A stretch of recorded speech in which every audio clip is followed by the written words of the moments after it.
அரசியல். அரசியல்னா என்னன்னா, நம்மோட தலைவரை நம்மளே தேர்ந்தெடுத்து நமக்கான தேவைகளையும் பிரச்சனைகளையும் சரி செய்யறதுக்காக உருவாக்கப்பட்டது. இந்த அரசியல்ல நம்ம செய்ய வேண்டிய முக்கியமான கடமைகள் என்னன்னா, ஒன்று, எல்லாரும் ஓட்டு போடணும், எல்லாரையும் ஓட்டு போட வைக்கணும். எதுக்காக ஓட்டு போடணும்? ஒரு நல்ல தலைவனை தேர்ந்தெடுக்க நாம எல்லாரும் ஓட்டு போடணும். எப்படி ஒரு நல்ல தலைவனை தேர்ந்தெடுக்கிறது? ஸோ நம்ம தேர்ந்தெடுக்க போற தலைவர் நம்மளோட பிரச்சனை என்னன்னு தெரிஞ்சிருக்கணும், அதற்கான தீர்வையும் தெரிஞ்சிருக்கணும். இதுக்கு முன்னால நம்ம பிரச்சனை என்னன்னு நமக்கு தெரிஞ்சிருக்கணும். அப்பதான் நம்ம ஒரு நல்ல தலைவனை தேர்ந்தெடுக்க முடியும். இதை தவிர்த்துட்டு நம்மளோட கடைசி என்னன்னா, நம்மளோட வாக்கை தவறா பயன்படுத்தக்கூடாது.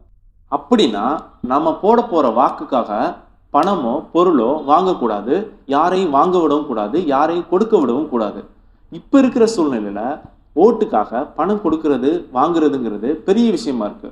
ஸோ எந்த ஒரு சூழ்நிலையும் நம்மளோட வாக்கை யாருக்காகவும் விட்டு கொடுக்க கூடாது. அப்பா,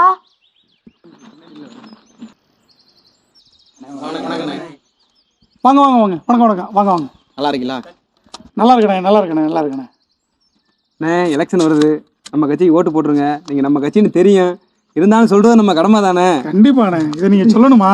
நிச்சயமாக போட்டுருவோம்ண்ணே. கண்டிப்பாக கண்டிப்பாண்ணே. கண்டிப்பாக தம்பி. அடுத்து நம்ம ஆச்சுண்ணே, உங்கள் கையில் தானே இருக்குது. நிச்சயமாண்ணே, கண்டிப்பாக போட்டுருவோம்ண்ணே, கண்டிப்பாக போட்டுருவோம். கண்டிப்பாண்ணே.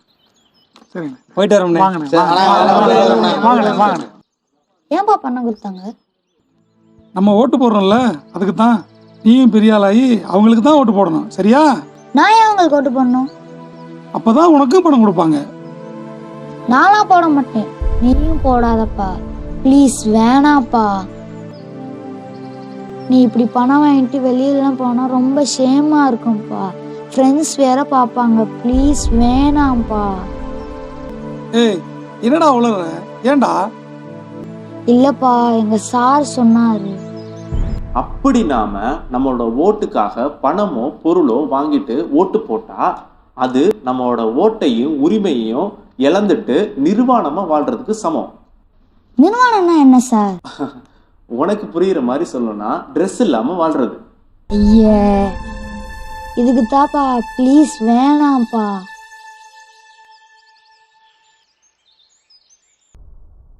இங்க இருக்கிற இந்த விதிமுறைகளை ஃபாலோ பண்ணா ஒரு நல்ல தலைவரை தேர்ந்தெடுக்க நமக்கு ஒரு வாய்ப்பு இருக்கு. இங்க உள்ள அரசியல்ல ஒரு மாற்றம் வேணும்னா கல்வி மட்டும் பத்தாது, கல்வியோட சேர்ந்த சமூக அரசியல் புரிதலும் நமக்கு தேவை. சோ எல்லாரும் அரசியல் படிக்கலாமா?